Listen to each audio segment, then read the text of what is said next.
আসসালামু আলাইকুম। Welcome to my channel princess Afifa. সকলে কেমন আছেন? আলহামদুলিল্লাহ আমিও ভালো আছি। কিন্তু আমার বেবি অনেক অসুস্থ। তাকে আমি গত বৃহস্পতিবার 13 তারিখের আগে কয়েকদিন আগে ডাক্তার ডাক্তার দেখিয়েছিলাম। সেখান থেকে মেডিসিন দেওয়ার পরেও আমার বেবির জ্বর একদমই কমছিল না। দেখতেই পাচ্ছেন থার্মোমিটারে প্রায় 104 এর কাছাকাছি গায়ে জ্বর ওভারলোড উঠে যাচ্ছে। প্রায় 4-5 বার করে দিনে রাতে 24 ঘন্টার মধ্যে 4-5 বার প্রচুর পরিমাণ জ্বর চলে আসে। দেখতেই পাচ্ছি সে এত পরিমাণ দুর্বল এবং তখনও ওর প্রচুর গায়ে জ্বর। তাই চিন্তা ভাবনা বাদ দিয়ে আবারও তাকে নিয়ে ডাক্তারের কাছে চলে এসেছি পার্ক ভিউতে। সেদিন ছিল শনিবার। আসলে তারিখগুলো আমার মনে নেই। এরপর সেদিন ডাক্তারকে অনেক জোরপূর্বক বলেছি, আপনি এটি বোঝার চেষ্টা করুন। তার গায়ে জ্বর মোটেও কমাতে পারছি না মেডিসিনের মাধ্যমে।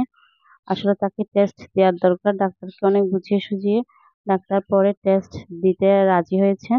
তাকে অনেকগুলো টেস্ট দিয়েছে। আমার বেবি অনেকখানি ভীতু, চেহারা দেখে বুঝতে পারবেন তার অবস্থা।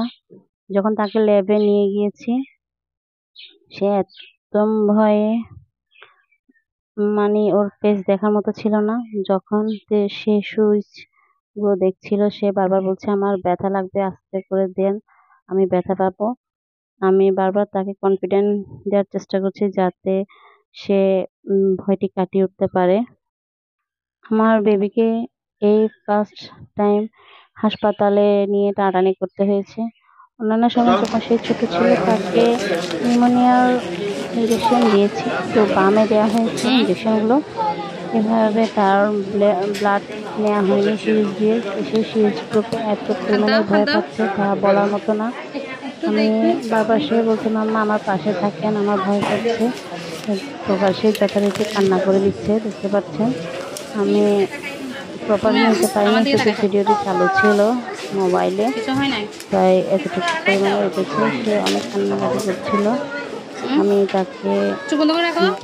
যাতে কান্না সে করে দিচ্ছে। চোখে দেখতে না পায় তাই আমি তার কিছু হয় চোখগুলো নাই, চেপে কিচ্ছু করে নাই। ধরেছি। আমার দেখতে পাচ্ছেন আমার বাবুটি অনেকখানি কান্না করছে ভয়ে। সে তুমি এত পরিমাণে তুমি যে ভীত এভাবে রাখতে হয়ে বলছো সেভাবে গিয়েছে, রাখো। সে কখনো এই ধরনের সিচুয়েশনে পড়েনি। আমার বেবি এত পরিমাণে অসুস্থ হয়ে গেছে, সে এতই দুর্বল। তুমি তুমি তাকাই সে থাকলে ভয় কান্নার পাবা। শক্তিটুকু তেমন তাকাই একটা থাকিও পাচ্ছে না। না, তবুও সে কান্না করছে। কিছুই করার নাই। তার রোগটি নির্ণয় করার জন্য আমার এই পদক্ষেপটি নিতেই হয়েছে। তাকে আমরা ল্যাবে টেস্টের জন্য ব্লাড নিতে সক্ষম হয়েছিলাম। অনেকক্ষণ পর তার এই ব্লাডটা নিতে পেরেছি। আমি ওকে নিয়ে অনেক চিন্তিত। বাংলাদেশের বিভিন্ন জায়গায় বিভিন্ন ধরনের পরিস্থিতির মুখোমুখি হচ্ছে ছোট ছোট বেবিরা, বড়, বৃদ্ধ। বিভিন্ন ছোট্ট পরিমাণের ভুলের কারণে বিভিন্ন রকম ইনজেকশন পুশের মাধ্যমে অনেকজনের জীবন হারিয়ে ফেলছে। শেষ এই শেষ। ভয়টুকু কাজ করছে আমার মাঝে। অনেক সময় দেখা যাচ্ছে ছোট বাচ্চাকে খতনা করতে নিয়ে গিয়ে সন্তানটি মায়ের কোল থেকে হারিয়ে গেছে সারা জীবনের জন্য। এইসব ভয় আমার মাঝে তখন কাজ করছিল। যা আমি কি পরিমাণ ট্র্যাজেডির মধ্যে গিয়েছি আমি বোঝাতে পারবো না। এরপর পরের দিন আমি যখন রিপোর্ট নিতে গিয়েছিলাম, দেখতে পাচ্ছেন রাস্তায় এত পরিমাণের জ্যাম বলার মতো না। আমি রিপোর্টটি নিতে গিয়েছিলাম প্রায় রবিবার দিন।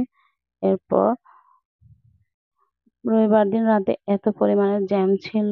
রিপোর্ট নিতে যখন গিয়েছি তখন প্রচুর পরিমাণ লিফটে পর্যন্ত জায়গা ছিল না, এত লোড সেদিন ছিল। আমার খুবই যেন বিরক্তি অনুভব হচ্ছে, কারণ আমি বলছিলাম আমার এই সময়টুকু কেন শেষ হচ্ছে না। পরবর্তীতে আমি রিপোর্টটি পাওয়ার পর আমার মাথায় যেন আকাশ ভেঙে পড়ে। ডাক্তার বলল তার প্রচুর পরিমাণ টাইফয়েড ধরা পড়েছে, তাকে বাসায় আর রাখা যাবে না, সাথে সাথে আপনারা গিয়ে বাচ্চাটি নিয়ে আসেন। আমরা রবিবারেই বাচ্চা নিয়ে আসতে যখন বলছে এমার্জেন্সিতে নিয়ে এসেছি। অনেকক্ষণ পর আমার বাচ্চাকে এন্ট্রি করে তাকে মেডিসিন দেওয়া হয়েছে। তাকে আমরা পার্কভিউতে এন্ট্রি করে নিয়েছি। আমার বেবি এর আগে কোনোদিন এভাবে স্যালাইন পুশ করে স্যালাইন দেওয়া হয়নি, ক্যানোলা দিতে হয়নি। এমনিতেই বামে ইনজেকশন দেওয়া হতো। সেটাতেই সে অনেক যন্ত্রণা পেত। সেটাও আমার অনেক কষ্ট লাগতো। ওদেরকে পুশ করলেও যাতে মনে হয় সেটি আমার শরীরে পুশ করছে। দেখতে পাচ্ছেন আমার বেবির ফেসটুকু সে কত পরিমাণে শরীরটি ভেঙে গিয়েছে। সে ওজন পর্যন্ত কমে গিয়েছে। তার প্রায় ওজন কমতে, কমতে 34 কেজিতে চলে এসেছে। যেখানে আমার বেবির ওজন ছিল প্রায় 38 কেজির মতো। তারপর নিরাপদে আমার বাচ্চাকে পার্ক ভিউতে এন্ট্রি করে দেওয়ার পর হালকা একটু স্বস্তির নিঃশ্বাস নিচ্ছি। যখন ইনজেকশন পুশ করার পরেও তার কোনো রকম সমস্যা হয়নি। এরপর আরো নেক্সট ভিডিও আসছে। দয়া করে আমার সাথেই থাকবেন। খোদা হাফেজ।